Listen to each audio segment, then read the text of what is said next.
Welcome to the Education Innovators Podcast. I'm Eric Byron, and it is my privilege to host this show where I get to talk to folks from all over the world who are bringing education into the 21st century. We'll hear inspiring stories from educators and edtech founders and AI experts and others who are fearlessly innovating and delivering unique learning experiences. I'm glad you're here. Let's get started. And the problem is this, is I am not for 1 second advocating playing Grand Theft Auto 5 as part of the curriculum. But what I am advocating for is let's give them the tools so that when they play a game like this, they can be more mindful of how it's impacting them. What are the messages that are being sent ostensibly or subtly, and how is this affecting their view of the world? That was Paul Darvasi with some background music from the game trailer for GTA 5. In this episode, we're going to talk about how games can be used in education. And we're going to talk about both commercial games like the highly controversial GTA 5 that Paul was just talking about, and some games that are made for education itself. Paul is truly an expert in this subject, and his passion for education and innovation is infectious. Keep listening. All right. Well, welcome to the Education Innovators Podcast.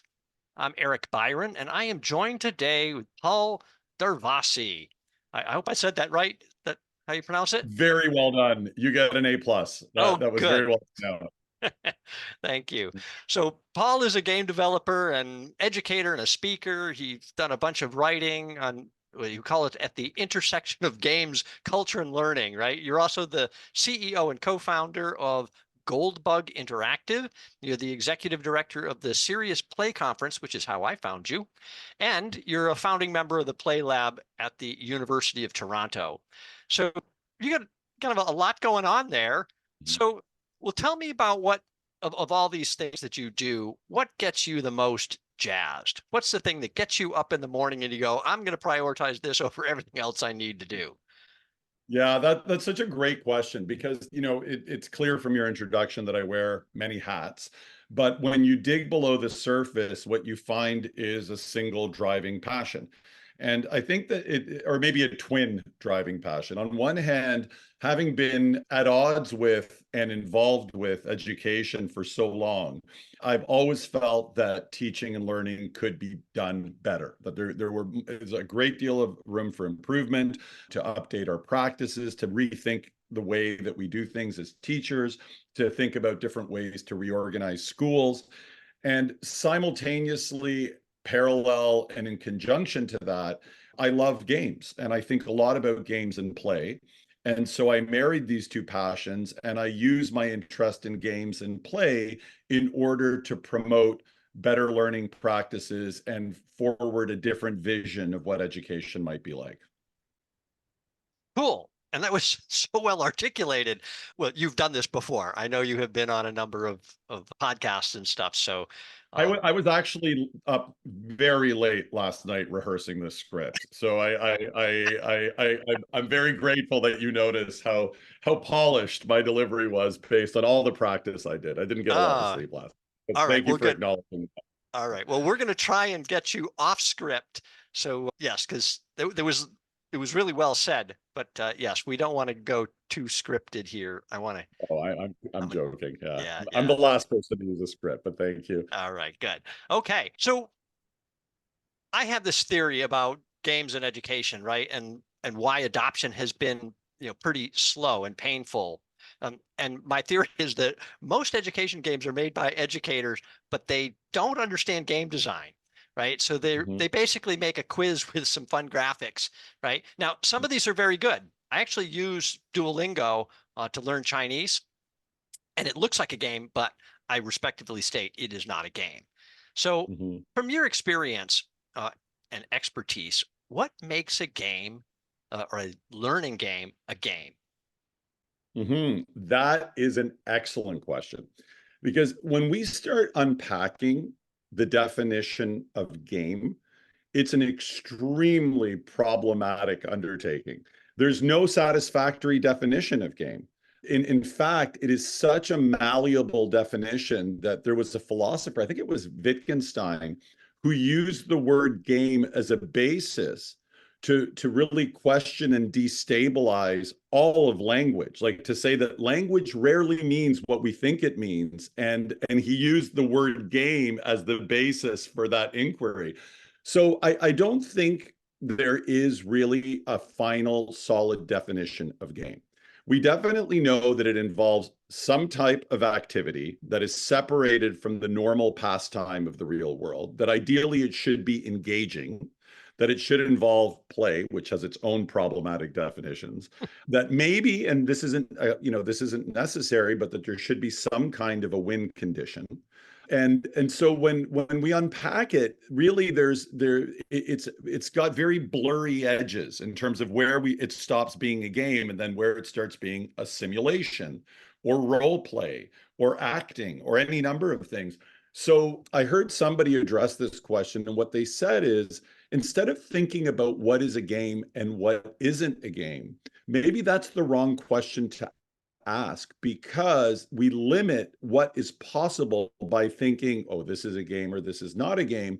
So instead, what this person proposed is, why don't we just think of it as interactive activities or interactive dynamics, interactive activities? Because ultimately, I think as educators, what we're most hoping that games will do is engage our students, to have them really invested in whatever it is that we're trying to learn. And we see that games, when well created, are engaging.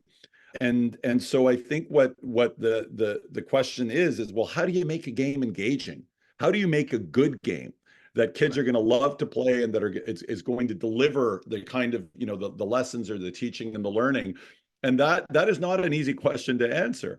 One thing we talk about a lot when I teach games and learning is something called self-determination theory, which is a psychological theory that looks at why are human beings intrinsically and extrinsically motivated. And that's really the root of engagement. And they look at three basic pillars. They say one is autonomy, that you feel like you've got choice in what you do. And if you think about education, business as usual, sometimes students don't have a lot of choices. You don't get to choose when and what homework you do. You don't get to often choose what questions you answer on a test or what you're going to respond to in an assignment. So we limit autonomy, and therefore we limit engagement. The second part of it is relevance. Is it relevant to the kid's life? Is it meaningful? Like, are we doing something that we're imposing on them, or are we kind of figuring out where they're at and we're connecting them to that? So you have relevance, you have autonomy, and the third one is, what is the third one? Oh, competence. Can the person feel competent in what they're doing? And that doesn't mean it's easy. We go to what's called Vygotsky's zone of proximal development, which is having a challenge to just within reach, but it is a bit of a reach. And that's exactly what makes games fun. It's not that nobody likes to play a game that's too easy, but nobody likes to play a game that's too hard. We like to feel competent in a game. And similarly, we can challenge our students and give them the satisfaction of working to achieve their goals, but feeling competent in the process. Wow. So that was awesome. You hit so many great points there. And by the way, there's a book, if you're not familiar with it, called Drive by Daniel Pink. And he goes through the exact same thing, but he uses slightly different terms. He uses autonomy, purpose, and mastery to describe the same exact concepts. But yes, so this is one of the ones I know I have honed in on multiple times in game design, is this issue of difficulty, right? How do you make it so it's not too easy, but not too hard? And yes, that is a major factor in engagement and keeping a stickiness, right? Got to keep them playing. So, but just relevance or purpose and autonomy, absolutely. And so this is another interesting piece. I can kind of ask you about this too, as a game designer. And one of the things I love about some of the games, but it's hard for educators, is the fact that a game isn't necessarily serial, right? We've given them autonomy. They can go this way, they can go that way, they can explore, they can do, things, they can find their own way. I don't have to lead them through everything in this particular order, which is quite different than most curriculum. Right, standards, and I'm teaching this subject and I must teach these things in this order to the masses, and everyone goes at the same pace, and sit in your chairs and stare straight ahead while I do this to you, right? But a game is much more random and chance and exploration. So how do we mix those two cultures successfully in Mm. educational games? Yeah, it's very much an oil and water situation. I think you're absolutely right in identifying that's a key conflict. And if I were to go back, I would say that the problem is that you have two fundamentally different dynamics. One of the legacies of the Industrial Revolution is an undue emphasis on efficiency. Efficiency has always been part of human behavior, right? We want to be efficient. Everybody wants to be efficient. I'm sure hunters and gatherers would efficiently try to find the best bushes and the best places where animals watered in order to survive. But I think what happened during the Industrial Revolution is we introduced a mechanical level of efficiency, a degree of efficiency that surpasses what I would call normal human boundaries of efficiency. And schools have been, stamped and created in that industrial broth. And as a result of that, schools are designed to be as efficient as possible, to try to optimize the time that you're on curriculum. You set goals, as you say, and everybody's driving to those goals as efficiently as possible. And when what we find in our society is we talk a lot about stress. And stress, even at a mechanical level, when does a machine get stressed? Because it's working so hard that it starts getting to the point that it starts to buckle. And I believe that that type of efficiency, that inhuman efficiency that's imposed on us, not just in our school life and our work life, causes this degree of stress in many, many people. And it takes us to kind of an inhuman level of activity. So when you introduce games, games are powerful learning tools, but they are not efficient. If you're teaching to the test, you're probably better off using something other than a game, because as you so rightfully pointed out, games are exploratory, they're dynamic, they let you sort of make different decisions, they let you hit a dead end and come back again.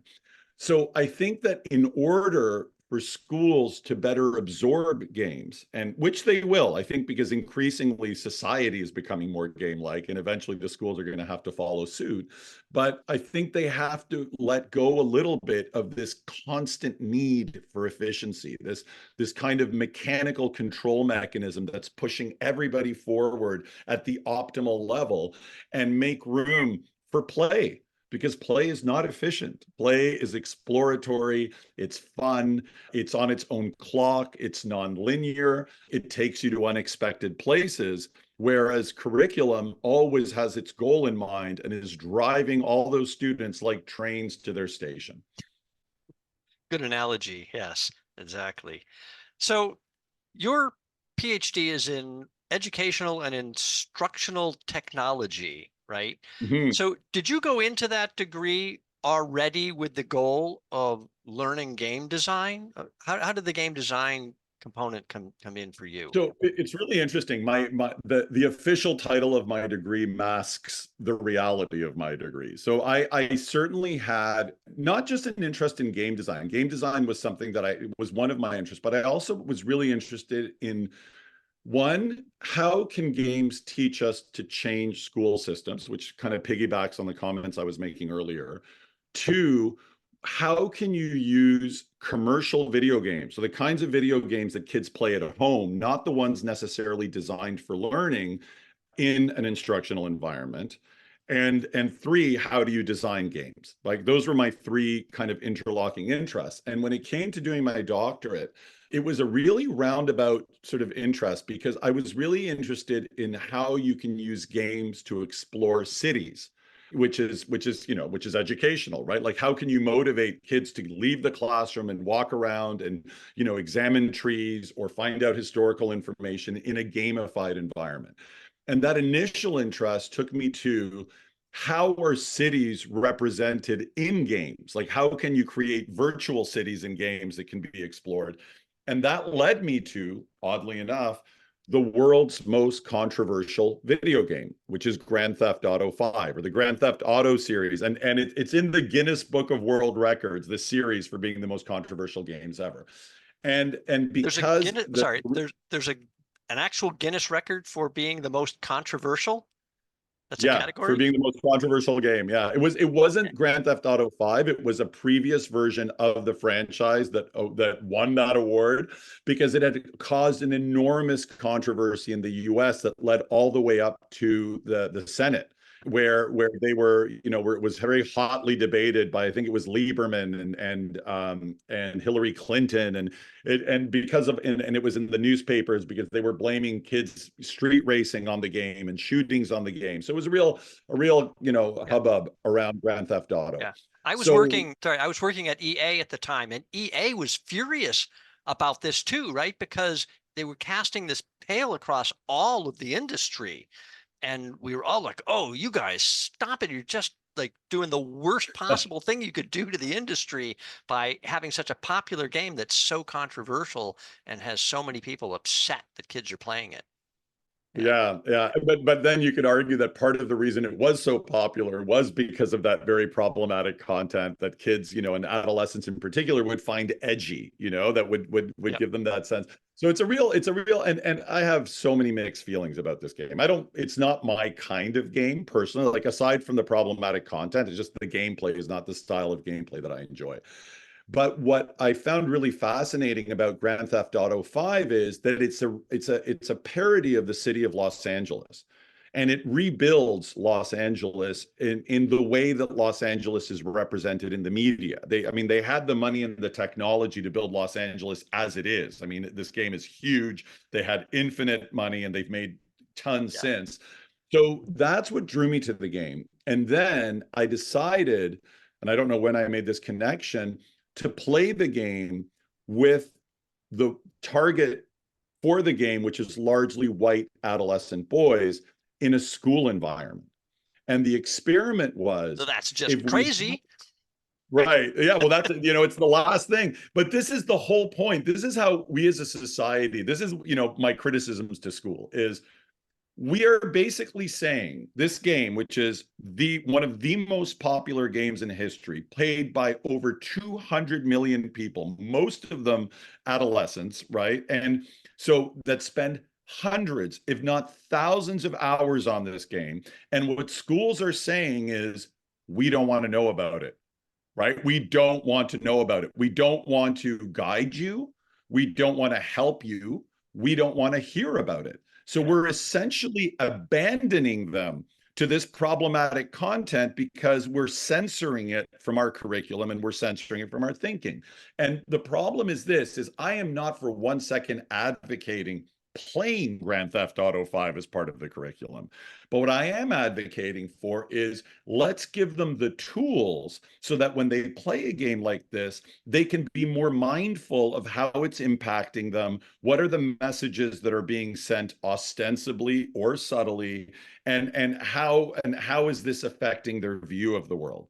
So I conducted a month-long experiment where my students, all males who were 17 or 18 years old, which is the prime target, all white, played the game, and then at school discussed it, read all kinds of articles on how women are represented in media, on how race is represented in media, on masculinity and hegemonic masculinity, and had them process their gameplay through these critical media literacy filters. And it was hugely impactful. And my final dissertation focused on race and how white adolescent males encounter race and representations of race in the game, and how ultimately it validates certain mythologies that are circulating in their head, because these white adolescent boys, quite frankly, don't encounter people from other races. They don't have Black friends. They don't have many Asian friends that live in their neighborhood. So as a result, they only know other races through media. They watch hip hop videos and listen to hip hop music and watch movies, and that's it. And so when they play the game, it triangulates with their view of race, and it doesn't really, they don't question, why is it that many Black people are living in these really sort of in neighborhoods that are represented as ghettos, which isn't even an accurate representation.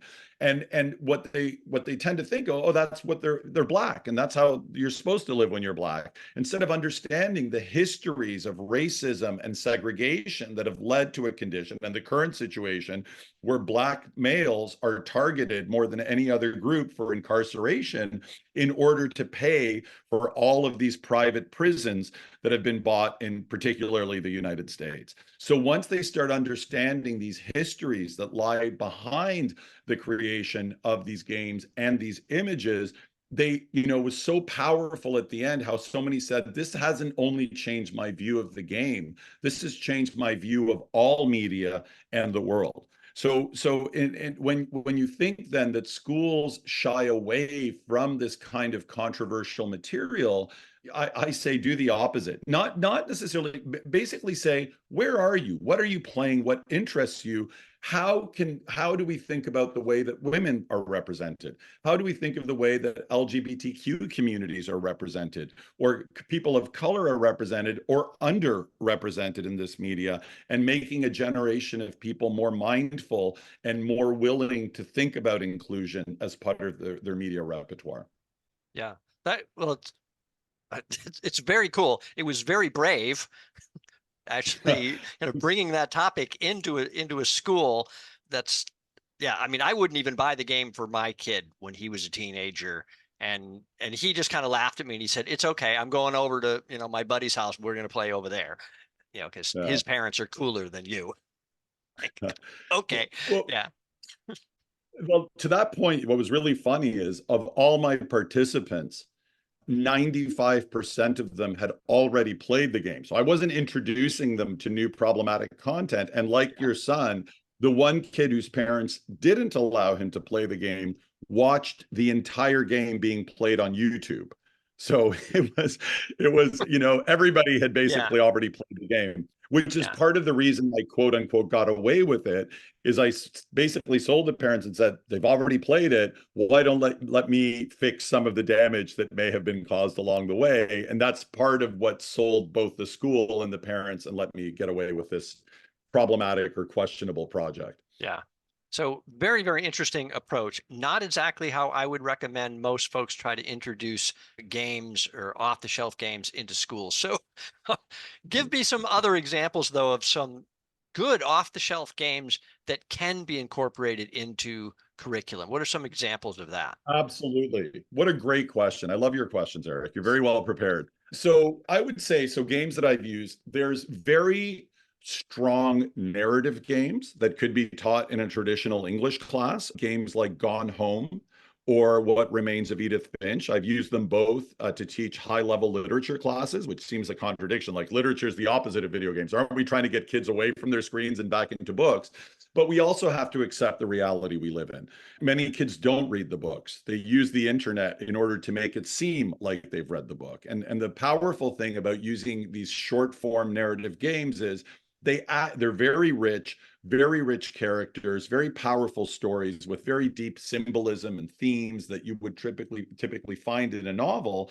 And that really, many of the objectives that an English teacher would have would be met with games like this, except for the students would actually play it and have something to talk about that they really experienced, as opposed to not having read the book and pretending that they read the book and playing this dance that often happens in an English class.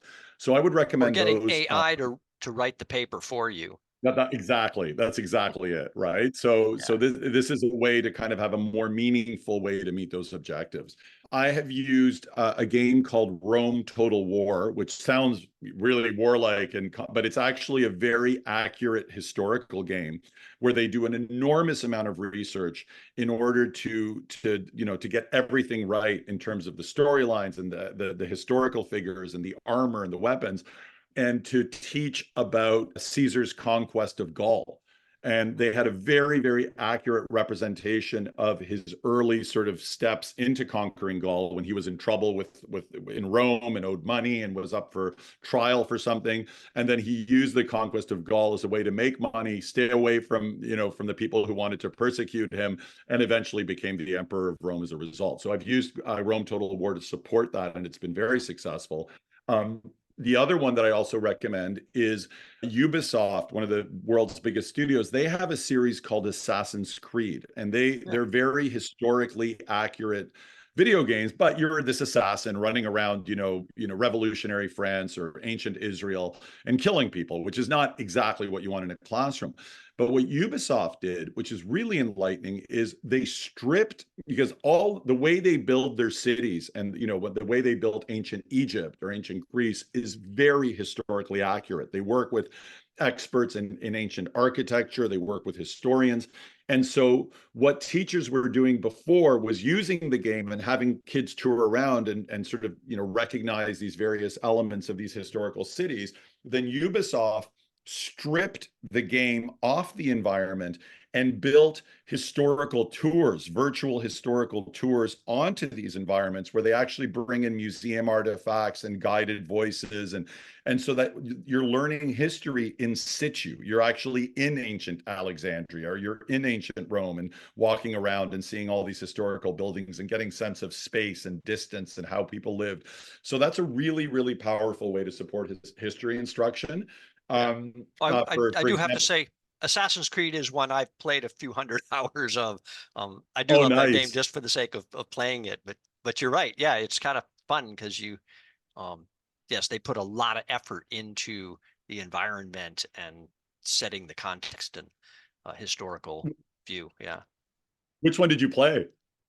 Oh, I'm trying to remember now. Probably the one I played the most had to do with pirate ships. Black Flag. Yes, That was that's my right. favorite. That's the only Yeah, one I actually finished. I loved Black Flag. The yeah, naval battles were fantastic, and yeah, it was such a great, yeah, I loved it. Yeah, yeah. so It was it fun. was great. Yeah. So, and then when we're looking at STEM, when we're looking at on the science side of things, one of my favorites is Kerbal Space Program, where you have to launch a spaceship. But you have to get all your physics right, all your thrusters and the fuel and the weight and all, and you keep calibrating the rocket ship that you're building, and you keep launching it and failing until you get everything right. And it's all based on real world physics. So it's an amazing way to put physics into action in a meaningful way. And so that's a good one. The other one, which is a great, great game, a science game, but it's probably a little, it's a long game, so it's not wieldy for your typical classroom. It could be sort of what you could set it up as a kid plays this game over the course of the year and reports back on various science lessons learned. It's called Oxygen Not Included, where you are in the heart of an asteroid that has all these biomes and gases and different minerals. And you have to eventually build up your technology and build up your infrastructure to make it to the surface of the asteroid and eventually launch a rocket ship and get off the asteroid. And it is a magnificent game. It's so well thought out. You use so much engineering. The gases all behave in ways that that their equivalents do in real life. You have to manage electricity and resources, and it's just a brilliant, brilliant game. And then one that many physics teachers have used, which is one of the best games ever made, is Portal 2. Portal 2 is a game by Valve where you're essentially in this massive laboratory complex in a post-apocalyptic world, and you wake up and you don't know what's happened and you're trying to escape, and you're solving all of these puzzles in order to get out of the laboratory. And everything in the game is based on real world physics. And then they add an engine at the end where you can create your own rooms and manage your own sort of physics. And many physics teachers have leveraged the physics engine from that in order to have kids learn physics and practice physics. And then finally, what's really funny is there's not a lot of what I would call great math games, which is, and as you know, as a computer scientist, math is so fundamental to computers and to games that you would think it would be the low-hanging fruit. But for some bizarre reason, they're not very good math games.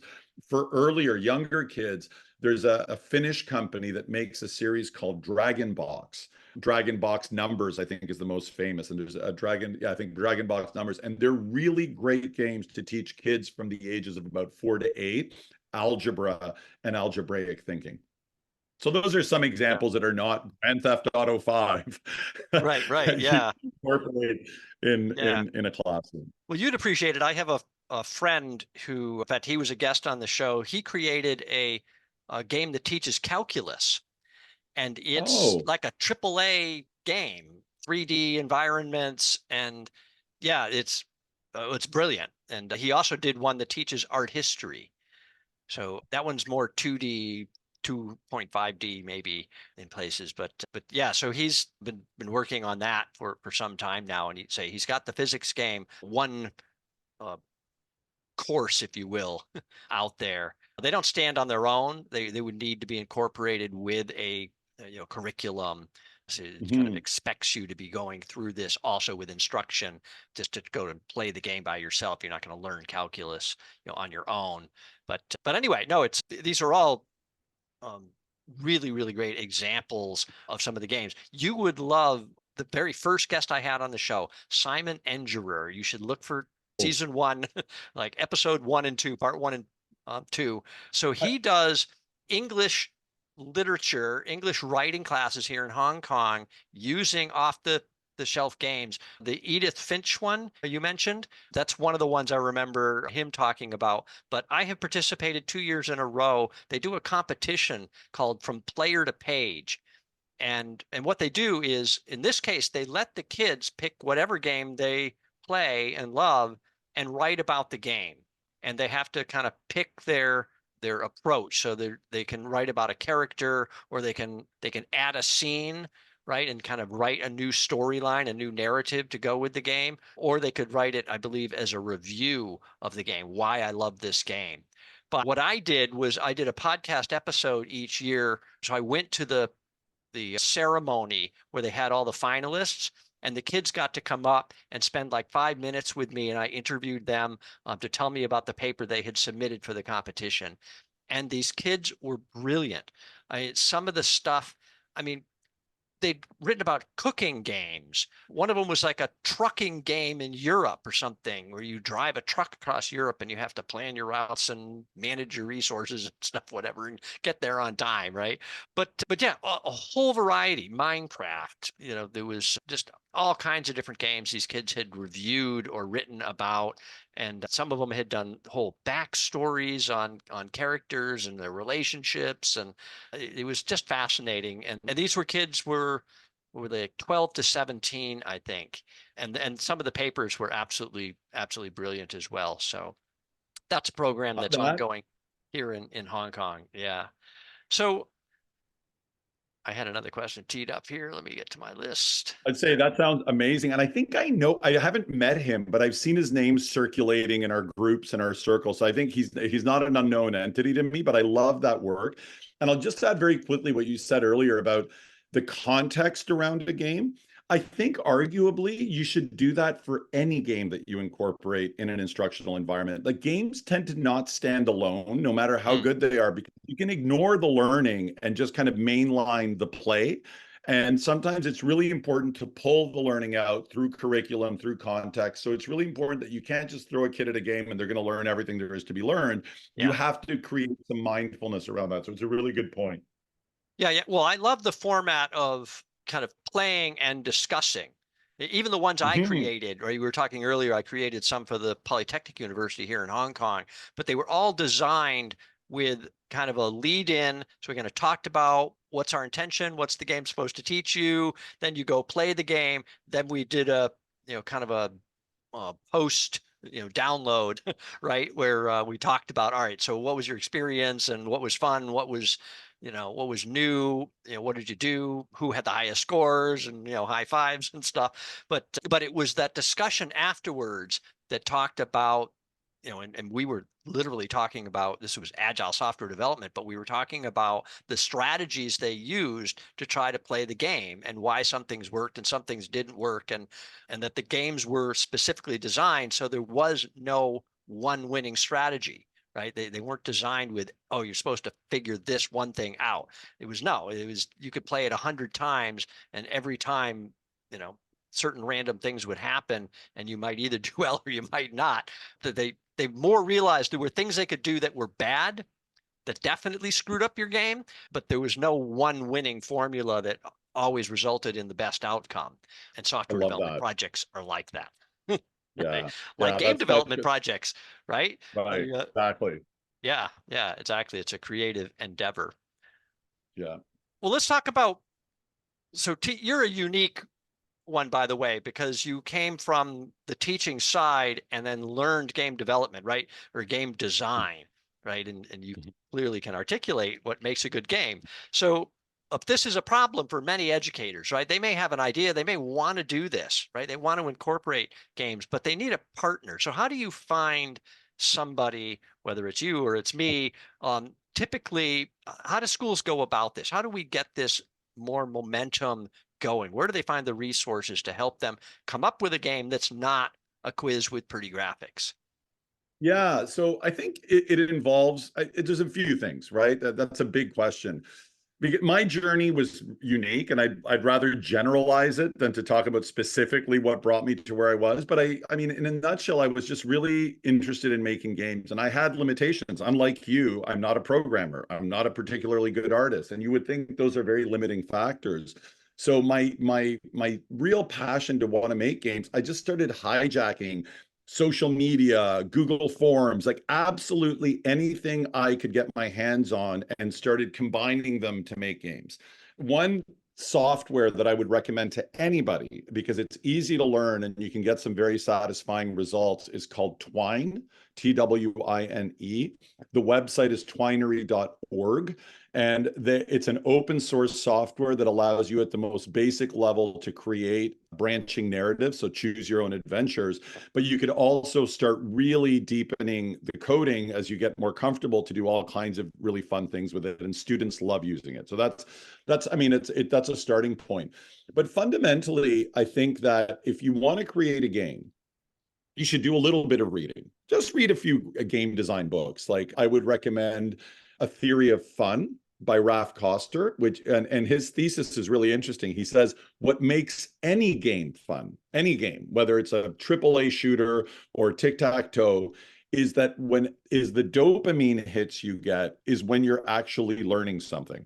So that learning is the engaging ingredient in game, which is really kind of circular because we use games in order to provoke more engaged learning. But what he's saying is, but that learning is what makes the game engaging. So it's a real chicken and Yep. egg dance. But the book is really accessible and readable, and can really inspire somebody to think more mindfully about game design. There's also a book by John Upton called Situational Game Design, which is a really short but really packed book that gives a lot of ideas. So exploring some game design, books, listening to podcasts, playing lots of games, right? Educators should play board games and try it if you're not comfortable with, video games, board games, or even taking the step. If you don't play video games, try something, an easy game like Edith Finch or one with Gone Home, or something a little bit accessible. And once you start sort of enmeshing yourself in the world of games, you're going to start developing a little bit of an instinct. And then what I always recommend is you don't have to go for online. Start with paper. Create a board game or a card game and see where that takes you. And then another great step is involve your students in game making activities.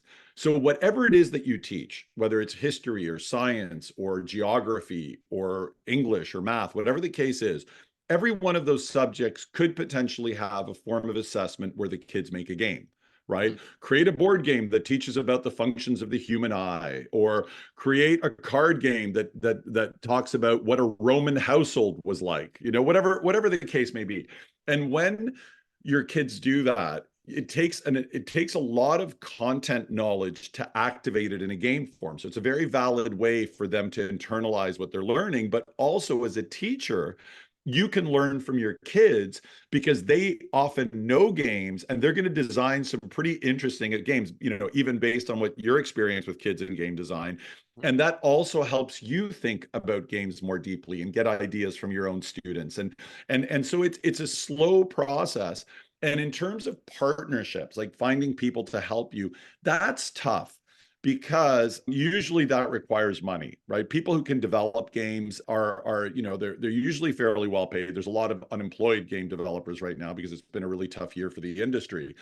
So I would say rely less on professionals and start your own grassroots journey if you're motivated to listen to podcasts, to watch videos, to play games, to experiment. Start using small games in your classroom, see what the results are, and then iterate with the games. Involve the kids, like tell them, I made this game, I don't think it's very good, let's try it out and you tell me what you think and how I can make it better. And that's a huge win because you're not taking a big risk by, the kids are going to hate my game and this kind of oppositional relationship. Instead, you're bringing them in as co-creators. They can give you ideas. They're forgiving of any ways that the game doesn't work. And that way you can iterate your game. You can keep making it better through use, because the number one lesson, we talked about how difficult it is to find that balance of not making it too hard and not making it too easy. The way you find that balance is you just keep playing it until that balance arrives. Keep making adjustments. You can have as you know so well, you can have the best game idea in your head, the best game idea on paper, and when somebody plays it, you discover a whole bunch of things that you didn't see coming. Some are good, some are bad, and you adjust accordingly and rinse and repeat. Yeah. Yeah. No, it's a good point. So I saw something very interesting here recently. In fact, actually, I'm getting involved in this project because it's so fascinating to me. A friend of mine sent me a link to a chatbot game. So, and they're calling it a new genre of narrative games. So basically, this is a D&D style, Dungeons and Dragons style game, and it was brilliant. He just pointed me to this thing. I went in, you get the first prompt says, basically what character do you want to be, what class of character, and, where are you from, right? Oh, and a name. But you can even ask it, right? You just ask the chatbot and say, "Oh, well, I'm not sure. What do you think, elf or ranger, or I don't know. Give me some ideas. Tell me about the different classes I might pick from." And whoosh, and it gives you all of this, advice and information. And it said, "Oh, suggest a name for a magician," right? Oh, and it gives me some ideas for names, and then it says, "All right, so let's begin." And what it does is it kind of co-authors with you this delightful, it plays dungeon master, right? And it creates characters and scenes and an adventure for you, and it's constantly kind of asking you, what do you want to do, and where do you want to go, and how do you want to get there, and who do you want to meet, and do you want to talk to this person or talk to that person, or do you want to throw a spear at them, what do you want to do, right? And so, and it also has a simulation of the 20-sided die, right? The D20 die. So you can, just like Dungeons and Dragons, there's some randomness to it as well. You're not quite sure what's going to happen, and depending on what you roll will determine the outcome. But what's really brilliant about it is, for me, is that it completely frees you up to be as creative as you want to be, right? You can kind of craft your own unique story. And I mean, he's still in development on this thing, but it is multiplayer as well. So you can invite your Wow. friends, but the AI becomes the dungeon master. And so you can multiplayer a D&D style game with your friends. And anyway, I was so impressed. And, it's now, he's working on this too with visuals. So it's text-based for the most part, but you can have it generate the imagery too, right? So you can say, "Oh, show me my character," now that we've helped define it, and here's a picture of your elf ranger or your wizard or you know paladin or whatever you are, right? So very, very clever. But apparently there's a whole bunch of these now starting to emerge, narrative games driven by generative AI that allow you to create whatever story you want. And I love that. So yeah, that's we've experimented with that in our studio as part of a learning experience that we did, where we created a prompt as part of a narrative learning where it set a story in motion in ChatGPT. Okay. And what you're talking about is fascinating to me because it's opening up a whole new, world of game possibilities. And going back to your question about teachers creating their own games, based on what you just said, here's a great one. So there is a professor out of Santa Clara University, if I'm not getting it wrong, named Benjamin Breen. He's a history professor, and he's been doing a lot of experiments with ChatGPT. And one of the things he gave me is it's a page-long prompt. He designed this page-long prompt, and you don't need to be a programmer. Like if you see this prompt, you realize how you could change the variables to suit whatever you want to do. When you put this prompt into ChatGPT, it starts a simulation of the Cuban Missile Crisis. And you are in the White House, sitting at the president's desk, making decisions as the clock is ticking and all the contextual information is being fed, because ChatGPT accesses all of its knowledge about the Cuban Missile Crisis. And this one-page prompt activates it as your sort of, and puts it all within the framework of what you want. So what this is opening the door to is educators can create these simulations and interactive experience and text-based adventures like the one that you just described without necessarily being very sophisticated programmers. And that really empowers them to start using AI in their classes in a meaningful way. Yeah. Yeah. It's a very interesting application of that, and a low barrier of entry.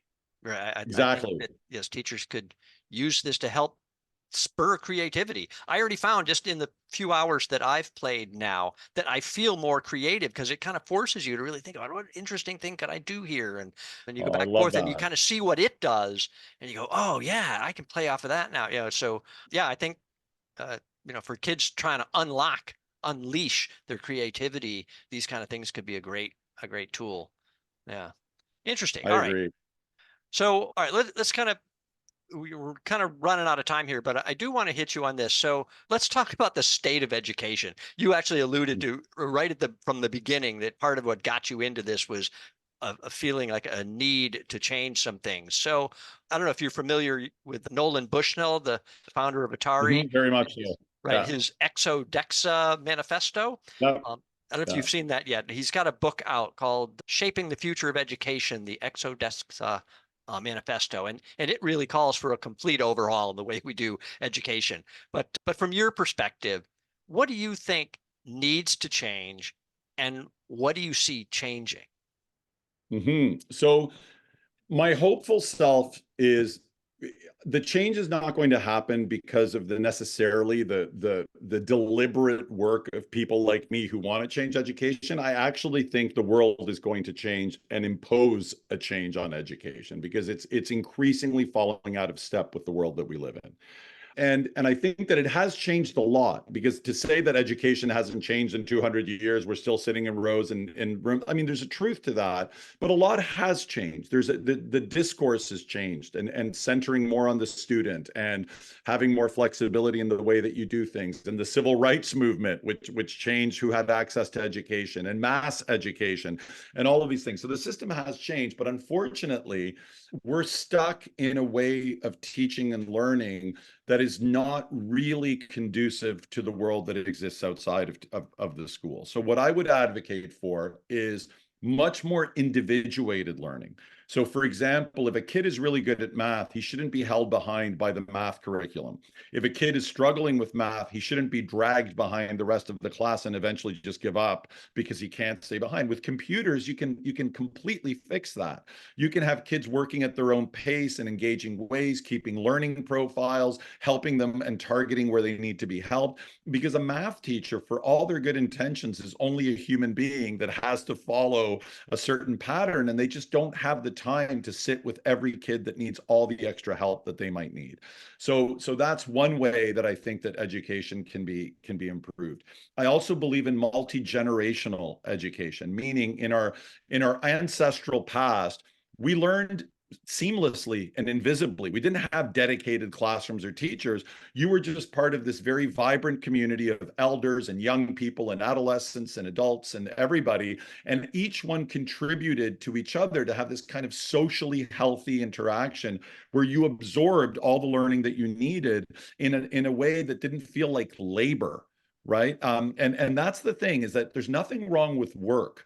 Work is a good thing, but when work is motivated internally by a desire to get something done, it feels very different than labor, where you're feeling the weight of it, where it feels uncomfortable and stifling. And I think a lot of what we do in schools feels like labor that we mistake as work.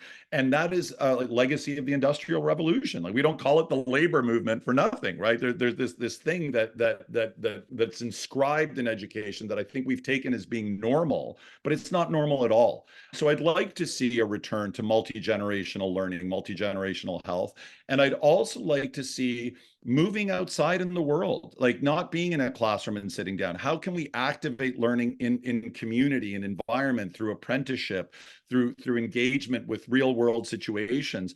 And finally, to favor freedom over efficiency, to allow people much more latitude, not to feel like they have timelines and deadlines and they have to do this or they fall behind, but to have a freedom with some coercion. I'm not saying that it should be just do whatever you want, because that could also lead to some ugly places, but to find a balance where it's not sort of this imposed industrial mechanism, and to give them a little bit more freedom to play and to explore and to bring that into a meaningful way. And I think even more than games, mobile technology and computers and augmented reality, and maybe I'm a little hopeful about technology, but all of this I think will allow us to return to a healthier way of educating and learning.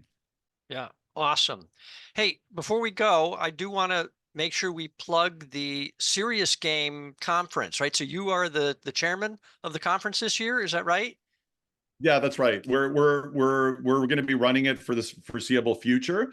I'm the executive director. It's the Serious Play Conference. It moves around. This year it will be in Toronto at the beautiful, beautiful University of Toronto Mississauga campus, which is all this Indigenous inspired architecture and big glass windows, and it's very modern, from August 12th to 14th. Next year, it's going to be in Rochester, New York, in collaboration with the Strong Museum of Play and perhaps the Rochester Institute of Technology. That's the biggest play museum in North America. And we're really excited. It looks like it's going to be a great year. All kinds of different case studies of play, games, and learning, training. We have it from healthcare, from government, from museums, all kinds of things. So it'll be a lot of fun. Awesome. Well, I don't know if I'm going to be able to be there. That's in August, right? That's right. Yeah. Yeah, it's in August in Toronto. I'm going to try. I'm still hopeful that somehow I will figure out a way to, it's a long way from Hong Kong to get to Toronto. It's a long way from Hong Kong, but plan for maybe Rochester 2025. And I have a friend of mine, James York, who uses a lot of games for language teaching. He's a professor there, and he wants to host a Serious Play Asia, which would be really interesting. So maybe we'll bring it to you instead of you having to come to the mountain. Yeah, there you go. That would be fun. Although I have to say, I do need to get back to Canada one of these days, because in Hong Kong well, I laugh. I have a lot of Canadian friends in Hong Kong, and they're always, oh, Canadian Chamber this and Canadian this, and everybody you get introduced to is Canadian somehow. And so I did my genealogy and discovered that I'm more Canadian than most of my Canadian friends.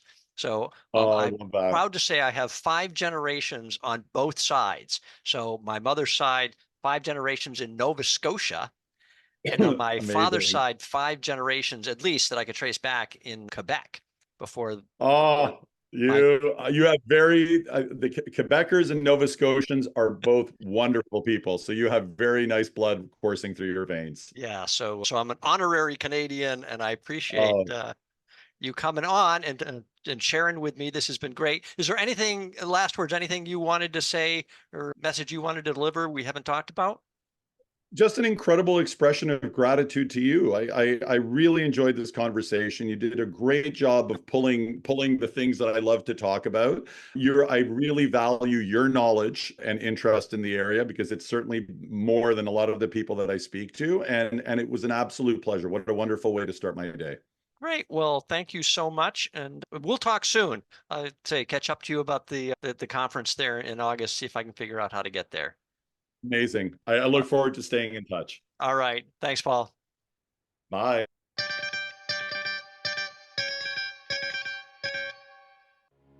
Wow. Paul covered a lot of territory in this conversation, and he gave us some great advice on how to incorporate games into the classroom. So start with something safe, a game like Gone Home or What Remains of Edith Finch. And if you want to create games, not buy games or use games off the shelf, Paul recommended a couple of books, A Theory of Fun by Ralph Koster and Situational Game Design by Brian Upton. I've got links in the show notes.